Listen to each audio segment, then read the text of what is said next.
ಸಮಾಜದಲ್ಲಿ ನಡೆಯುತ್ತಿರುವ ಅನ್ಯಾಯ ಅಕ್ರಮಗಳ ವಿರುದ್ಧ ತಮ್ಮ ಲೇಖನಿಯ ಮೂಲಕ ಎಚ್ಚರಿಸಿ ಹಿಂದುಳಿದ ವರ್ಗಗಳ ಜನರು ಹಾಗೂ ಶೋಷಿತರಿಗೆ ಶಕ್ತಿ ತುಂಬುವ ಕೆಲಸವನ್ನು ಹಿಂದುಳಿದ ವರ್ಗಗಳ ಪತ್ರಕರ್ತರು ಬದ್ಧತೆಯಿಂದ ಮಾಡಬೇಕು ಎಂದು TSR ಪ್ರಶಸ್ತಿ ಪುರಸ್ಕೃತ ಹಿರಿಯ ಪತ್ರಕರ್ತ ಗಂಗಾಧರ್ ಮೊದಲಿಯಾರ್ ಕರೆ ನೀಡಿದರು.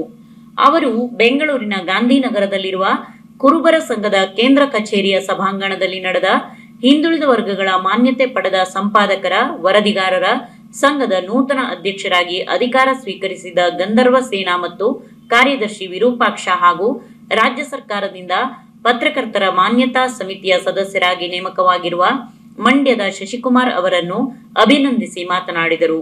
ಹಿಂದುಳಿದ ವರ್ಗಗಳಿಗೆ ಸೇರಿರುವ ಹೆಚ್ಚಿನ ಪತ್ರಕರ್ತರು ನಾಡಿನ ಎಲ್ಲಾ ಪತ್ರಿಕೆಗಳು ಹಾಗೂ ದೃಶ್ಯ ಮಾಧ್ಯಮಗಳಲ್ಲಿ ಕೆಲಸ ಮಾಡುತ್ತಿದ್ದಾರೆ. ಆದರೆ ನಾವು ಹಿಂದುಳಿದ ವರ್ಗಕ್ಕೆ ಸೇರಿದವರು ಎಂದು ಹೇಳಿಕೊಳ್ಳಲು ಧೈರ್ಯದಿಂದ ಮುಂದೆ ಬರುತ್ತಿಲ್ಲ. ರಾಜ್ಯದ ಕಾರ್ಯನಿರತ ಪತ್ರಕರ್ತರ ಸಂಘದಿಂದ ಹಿಂದುಳಿದ ವರ್ಗಗಳಿಗೆ ಸೇರಿದ ಪತ್ರಕರ್ತರ ಮೇಲೆ ನಿರಂತರವಾಗಿ ದಬ್ಬಾಳಿಕೆ, ದೌರ್ಜನ್ಯ ನಡೆಯುತ್ತಿದ್ದರೂ ಯಾರೂ ಪ್ರಶ್ನೆ ಮಾಡುವ ಎದೆಗಾರಿಕೆ ತೋರಿಸುತ್ತಿಲ್ಲ. ಹಿಂದುಳಿದ ಪತ್ರಕರ್ತರಿಗೆ ಸಂವಿಧಾನಬದ್ಧವಾಗಿ ದೊರೆಯಬೇಕಾದ ಎಲ್ಲಾ ಬಗೆಯ ಸೌಲಭ್ಯಗಳು ಸಿಗಲೇಬೇಕು. ಈ ನಿಟ್ಟಿನಲ್ಲಿ ಸಂಘದ ಅಡಿಯಲ್ಲಿ ಹೋರಾಟ ಮಾಡಲು ನಾವು ಹಿಂಜರಿಕೆಯನ್ನು ಬದಿಗಿಟ್ಟು ಸದಾ ಸಿದ್ಧರಾಗಿರದಿದ್ದರೆ ನಮಗೆ ಶೋಷಣೆ ತಪ್ಪಿದ್ದಲ್ಲ. ಆದ್ದರಿಂದ ಪತ್ರಿಕಾ ಮಿತ್ರರು ಸಂಘದಲ್ಲಿ ಒಡಕು ಉಂಟು ಮಾಡದೆ ಒಂದಾಗಿ ಹೋರಾಟ ಮಾಡಬೇಕು. ಹಿಂದುಳಿದ ವರ್ಗಗಳ ಪತ್ರಕರ್ತರಿಗೆ ದೊರೆಯಬೇಕಾದ ಎಲ್ಲಾ ಸೌಲಭ್ಯಗಳನ್ನು ಕೇಳಿ ಪಡೆದುಕೊಂಡು ಸಾಧನೆ ಮಾಡಬೇಕಾಗಿರುವುದು ಇಂದಿನ ಅಗತ್ಯವಾಗಿದೆ ಎಂದು ಗಂಗಾಧರ್ ಮೊದಲಿಯಾರ್ ಹೇಳಿದರು. ಬೆಂಗಳೂರು ನಗರದಲ್ಲಿ ವಿಧಾನಸೌಧ ಮುಂದ್ಗಡೆ ಯಾಕಿರಬೇಕು? ಅಲ್ಲಿ ಉತ್ತರ ಕರ್ನಾಟಕ ಪತ್ರಕರ್ತರಿಗೆ ನೆರವಾಗಬೇಕದು ಅಂತಂದರೆ ನೀವು ಹುಬ್ಳಿಗೆ ಟ್ರಾನ್ಸ್ಫರ್ ಮಾಡಿ, ಇಲ್ಲ ದಾವಣಗೆರೆ ಟ್ರಾನ್ಸ್ಫರ್ ಮಾಡಿ ಅಂತ ನಾನೊಂದು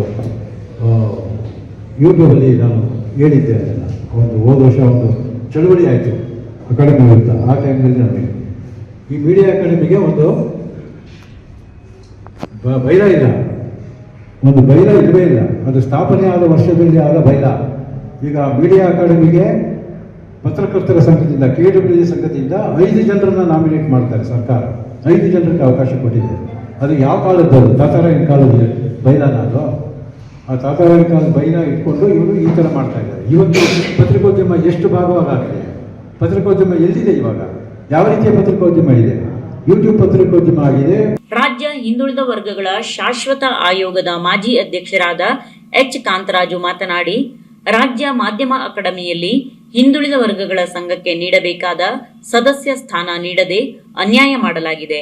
ನಾವು ಹಿಂದುಳಿದ ವರ್ಗಗಳಿಗೆ ಸೇರಿರುವ ಪತ್ರಕರ್ತರಾದರೂ ಸಮಾಜದ ಕಣ್ಣನ್ನು ತೆರೆಸುವ ಪ್ರಾಮಾಣಿಕ ವರದಿಯನ್ನು ಮಾಡುವ ನೈತಿಕತೆ ಹಾಗೂ ಬದ್ಧತೆಯು ನಮ್ಮ ವರದಿಗಾರರಿಗೆ ಇದೆ ಎನ್ನುವುದು ಬಹಿರಂಗ ಸತ್ಯವಾಗಿದ್ದರೂ ನಮ್ಮ ಮೇಲಿನ ಶೋಷಣೆ ಇಂದಿಗೂ ತಪ್ಪಿಲ್ಲ. ಹಿಂದುಳಿದ ವರ್ಗಗಳ ಪತ್ರಕರ್ತರು ತಮ್ಮ ಬ್ರಾಹ್ಮಣಿಕೆಯ ಜಾಣ್ಮೆಯನ್ನು ಹೋರಾಟಕ್ಕೆ ಬಳಸಿಕೊಂಡು ನಮ್ಮ ಸ್ವಾಭಿಮಾನಕ್ಕೆ ಧಕ್ಕೆಯಾದಾಗ ಗಟ್ಟಿ ಧ್ವನಿಯಲ್ಲಿ ಪ್ರತಿಭಟಿಸಬೇಕು. ಸಂವಿಧಾನ ಶಿಲ್ಪಿ ಡಾಕ್ಟರ್ BR ಅಂಬೇಡ್ಕರ್ ಅವರ ಆಶಯದಂತೆ ಹಿಂದುಳಿದ ವರ್ಗಗಳ ಪತ್ರಕರ್ತರ ಸಂಘ ಆರಂಭವಾಗಿದೆ. ನಮಗೆ ಸಾಮಾಜಿಕ ನ್ಯಾಯ ಸಿಗದಿದ್ದರೆ ಜೈ ಭೀಮ್ ಎಂದು ಹೋರಾಟದ ಕಹಳೆಯನ್ನು ಮೊಳಗಿಸುವುದು ಅನಿವಾರ್ಯವಾಗಲಿದೆ ಎಂದು ಕಾಂತರಾಜು ಹೇಳಿದರು.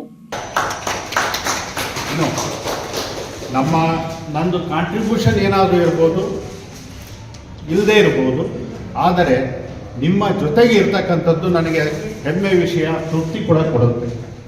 ಆ ದೃಷ್ಟಿಯಿಂದ ಇವತ್ತು ನೀವು ಈಗಾಗಲೇ ಸಂಸ್ಥೆ ಅಥವಾ ಸಂಘ ಜಾರಿಯಲ್ಲಿದೆ, ಪದಾಧಿಕಾರಿಗಳು ಕೂಡ ಆಗ್ತಾ ಇದ್ದೀರಿ, ಬದಲಾವಣೆ ಕಾಲಕ್ಕೆ ಸಕಾಲಕ್ಕೆ ಸರಿಯಾಗಿ ಆಗ್ತಾ ಇದೆ, ಅದು ಸಂತೋಷ. ಆದರೆ ಚಟುವಟಿಕೆಗಳು ಕೂಡ ನಾನು ನೋಡ್ತಾ ಇದ್ದೇನೆ. ನನಗೆಲ್ಲೋ ಒಂದು ಹತ್ರ ಇನ್ನೂ ಕೆಲವು ಕೊನೆ ಪಕ್ಷ ವಿನೂತನವಾಗಿರ್ತಕ್ಕಂಥ ಕಾರ್ಯಕ್ರಮಗಳನ್ನು ನಾವು ಹಮ್ಮಿಕೋಬೇಕಾಗಿದೆ. ಆ ದಿಕ್ಕಿನಲ್ಲಿ ದಯಮಾಡಿ ಮೊದಲನೇದಾಗಿ ನಾನು ಭಾಳ ಕಳಕಳಿಯಿಂದ ಕೇಳ್ಕೊಳ್ಳುತ್ತದೆ ಏನಂದರೆ, ಈ ಸಂಘ ಸಂಸ್ಥೆಗಳು ಅಸಹಾಯಕರಾಗಬಾರ್ದು, ಅಶಕ್ತರಾಗಬಾರ್ದು. ಅದು ಯಾವಾಗ ಆಗುತ್ತಂದರೆ ನಮ್ಮಲ್ಲಿ ಒಡಕು ಬಂದಾಗ ಏನೇ ವ್ಯತ್ಯಾಸಗಳು ಬರಲಿ ಅದನ್ನು ಸರಿಪಡಿಸ್ಕೊಂಡು ಇಡೀ ಸಮಾಜವನ್ನು ಕೂಡ ಇವತ್ತು ಏನಾದರೂ ನಾನು ಹೇಳ್ಬೇಕಂತ ಹೇಳಿದರೆ, ಸಂವಿಧಾನದ ಉದ್ದೇಶಗಳು ಈಡೇರಿಲ್ಲ, ತಲುಪಬೇಕಾಗಿರ್ತಕ್ಕಂಥವ್ರಿಗೆ ತಲುಪ್ತಾ ಇಲ್ಲ ಅಂತ ಹೇಳಿದರೆ ಇರ್ತಕ್ಕಂಥ ಒಡಕುಗಳಿಲ್ಲ. ನಮ್ಮಲ್ಲಿ ಎಲ್ಲರಿಗೂ ಗೊತ್ತಿದೆ. ರಾಜ್ಯ ಮಾಧ್ಯಮ ಅಕಾಡೆಮಿ ಮಾಜಿ ಅಧ್ಯಕ್ಷ ಸಿದ್ದರಾಜು, ಹಿರಿಯ ಪತ್ರಕರ್ತರಾದ ಲಕ್ಷ್ಮಣ್ ಕೊಡ್ಸೆ, ವೆಂಕಟ್ ಸಿಂಗ್, ಡಾಕ್ಟರ್ MS ಮಣಿ, ಮಾಧ್ಯಮ ಮಾನ್ಯತಾ ಸಮಿತಿ ಸದಸ್ಯ ಶಶಿಕುಮಾರ್, ಸಂಘದ ನಿರ್ಗಮಿತ ಅಧ್ಯಕ್ಷ ಡಾಕ್ಟರ್ KR ನೀಲ್ಕಂಠ್ ಸಭೆಯಲ್ಲಿ ಮಾತನಾಡಿದರು. ಮಣಿ ಸರ್ ಅವರ ಒಗ್ಗೂಡಿ ಈ ಕೆಲಸವನ್ನ ಮಾಡಿಕೊಡ್ಬೇಕು ಅಂತ ವಿನಂತಿಯನ್ನ ಮಾಡ್ತಾ ಇವತ್ತಿನ ಈ ಒಂದು ಕಾರ್ಯಕ್ರಮ ನಿಜವಾಗ್ಲೂ ಕೂಡ 6 ತಿಂಗಳು ಹಿಂದೆನೆ ಆಗ್ಬೇಕಾಗಿತ್ತು.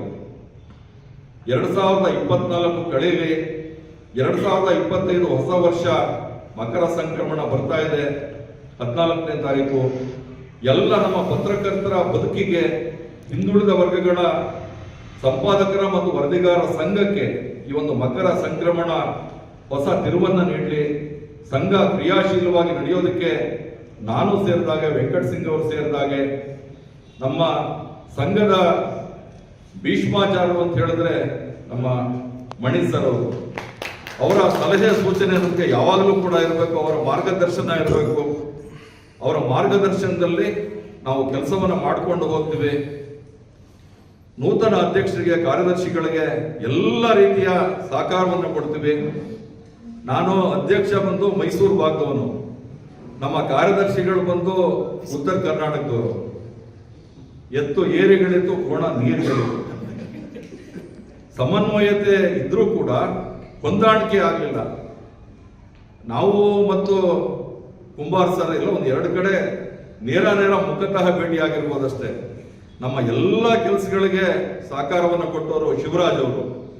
ಹಾಗಾಗಿ ಶಿವರಾಜ್ ಅವರು ಕುಂಬಾರ್ ಅವರ ಕೊರತೆಯನ್ನ ನೀಗಿಸುವಂತ ದಿಕ್ಕಿನಲ್ಲಿ ಸಹಕಾರ ನೀಡಿದ್ದಾರೆ.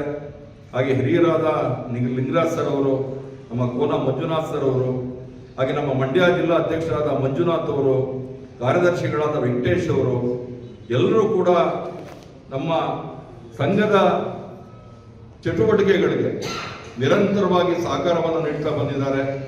ಹಾಗೆ ನಮ್ಮ ವೆಂಕಟ್ ಸಿಂಗ್ ಅವರು ಹೇಳಿದ್ರು, ಮಾನ್ಯತಾ ಸಮಿತಿಗೆ ನಮ್ಮ ಹಿಂದುಳಿದವರು ಸದಸ್ಯರೇ ಇರಲಿಲ್ಲ ಅಂತ. ಈ ಒಂದು ಆಶಾಕಿರಣ ಬಂದಿದೆ. ನಮ್ಮ ಶಶಿಕುಮಾರ್ ಅವರು ಮಾನ್ಯತಾ ಸಮಿತಿಗೆ ರಾಜ್ಯ ಸರ್ಕಾರದಿಂದ ಸದಸ್ಯರಾಗಿ ನಿಯೋಜನೆಗೊಂಡಿದ್ದಾರೆ. ಈಗ ಮಂಡ್ಯ ಜಿಲ್ಲೆಗೆ ನಾನು ಅಧಿಕಾರ ಕಳ್ಕೊತಾ ಇರೋದು ಒಂದ್ ಕಡೆ ಖುಷಿ, ಆದರೆ ಅಧಿಕಾರ ಇನ್ನೊಂದು ವಿಶೇಷವಾದ ಅಧಿಕಾರ ಸಿಗ್ತಾ ಇದೆ. ಹಾಗಾಗಿ ಸಂತೋಷ ಆಗಿದೆ.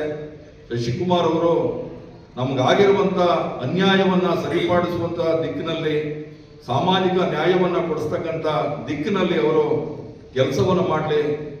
ಮಣಿ ಸರ್ ಅವರ ಸಲಹೆಯನ್ನ, ಮಾರ್ಗದರ್ಶನವನ್ನ ಅವರು ನಿರಂತರವಾಗಿ ಪಡ್ಕೊಂಡು ಈ ಒಂದು ಹಿಂದುಳಿದ ವರ್ಗಗಳ ಮಾನ್ಯತೆ ಪಡೆದ ಸಂಪಾದಕರ ಮತ್ತು ವರದಿಗಾರರ ಸಂಘಕ್ಕೆ ಅವರು ಕೂಡ ಧೀಶಕ್ತಿಯ. ಇದೇ ಸಂದರ್ಭದಲ್ಲಿ ರಾಜ್ಯ ಹಿಂದುಳಿದ ವರ್ಗಗಳ ಮಾನ್ಯತೆ ಪಡೆದ ಸಂಪಾದಕರ, ವರದಿಗಾರರ ಸಂಘದ ನೂತನ ಅಧ್ಯಕ್ಷರಾಗಿ ಗಂಧರ್ವ ಸೇನಾ, ಪ್ರಧಾನ ಕಾರ್ಯದರ್ಶಿಯಾಗಿ ವಿರೂಪಾಕ್ಷ್ ಅಧಿಕಾರ ಸ್ವೀಕರಿಸಿದರು.